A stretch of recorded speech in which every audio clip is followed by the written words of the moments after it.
Good morning, students. The lesson which we are dealing is time and motion. We will have a small recap of what we have learnt in the last class. Do you think time is important in our life? Yes, they are very important. Without knowing accurate time, it is difficult for us to do our daily routines.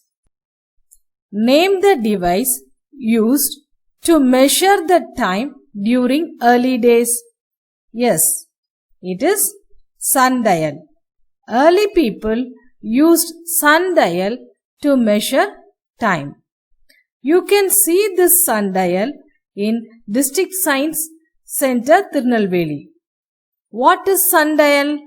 A sundial is a flat surface on which a triangular structure is placed vertically. It is used to measure time. How many years is equal to 1 decade? 1 decade is equal to 10 years. How many years is equal to 1 millennium? 1 millennium is equal to 1000 years. Can you name the Italian astronomer and mathematician who invented telescope? Yes, Galileo Galilei invented telescope. One day, when Galileo was sitting in a church, he happened to notice a lamp suspended from the ceiling of the church, with a chain was moving slowly from one side to other. He was very much surprised to find that his pulse beat the same number of time during the interval in which the lamp completed one oscillation. That is, he found that the lamp takes the same time to complete one oscillation no matter how far it swings. Based on Galileo's discovery, the first pendulum clock was invented by the Dutch scientist Christian Huygens in 1656. Pendulum clock is based on the oscillation of pendulum. Students, first we will understand what is pendulum, and then we will learn how it works. A simple pendulum consists of a small, heavy, non-magnetic body called bob that is suspended using a light intensive string. The other end of the thread is fixed to a support. Here I have shown you the picture of a simple pendulum. The rest position of the bob is called mean position or equilibrium position. When the bob is moved, it undergoes a to and fro motion. The pendulum is said to have completed one oscillation when the bob moves from one extreme position to the other and then back. The bob traces a path like this. This to and fro movement or this forward and backward movement is known as one oscillation. The oscillation of a simple pendulum is periodic. That is, it repeats themselves after fixed interval of time. Such a motion is known as periodic motion. This you have learnt it in your 6th standard. In pendulum clocks, the periodic motion of a pendulum is used to move the hands which is used to indicate time. The pendulum in a pendulum clock swings continuously using a wound up string. The time taken for one complete oscillation or to and fro movement is known as time period. So, pendulum is a device used to measure time, and the SI unit of time is seconds. Now, we will do an activity to measure the time period of a simple pendulum.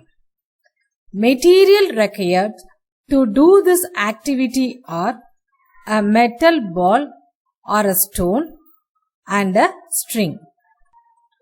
To do this activity, first set up a simple pendulum by hanging a weight such as a metal ball or a stone from the string. Let the length of the string be 1 meter. Let the pendulum come to rest. Now, pull the bob to one side by about 5 cm and release it.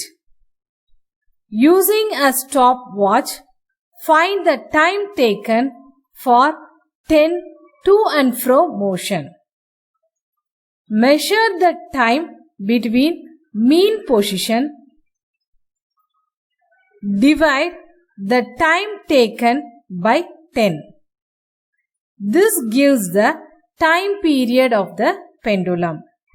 Now, increase the displacement of the bob to 10 cm and 15 cm. What do you observe? You will find the amount of displacement has no effect on the time period. Now, change the weight of the bob and calculate the time period. You will find that the mass of the bob has no effect on the time period.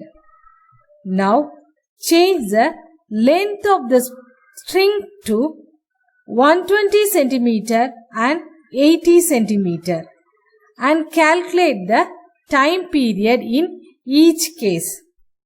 You will find the time period of the pendulum increases when the length of the string is increased. So, from the activity, we find that the amount of displacement has no effect on the time period. The mass of the bob has no effect on the time period. But the length, as the length increases, the time period of the pendulum also increase. In clocks, the pendulum was slowly replaced by a balance wheel. This balance wheel makes to and fro oscillation at regular intervals of time. These oscillations are maintained by a spring. After the invention of balance wheel, making of smaller clocks and watches were possible. Then quartz crystal was invented in 1921. Using quartz crystal, quartz clock was invented in 1927. Quartz clock works on the principle of piezoelectric property of quartz crystal. That is, quartz crystal starts to vibrate when it is placed under an electric field. These vibrations are converted by suitable means to measure time. Timekeeping accuracy was highly improved as these clocks lose or gain only few seconds in a month. Nowadays, atomic clock is used to measure time accurately. These clocks are also called cesium clocks because they work on the basis of radiation released by the each of atom present in the cesium or rubidium element. Nowadays, these clocks are used to synchronize watches all over the world. In India, there are atomic clocks at the National Physical Laboratory, New Delhi, which is India's official timekeeper.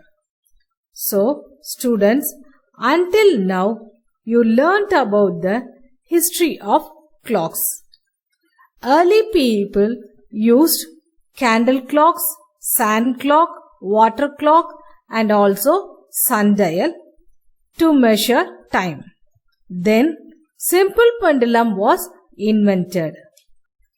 The smaller clocks and watches were invented using balance wheel and quartz crystal. Now, we are using atomic clock to measure time accurately. Thank you.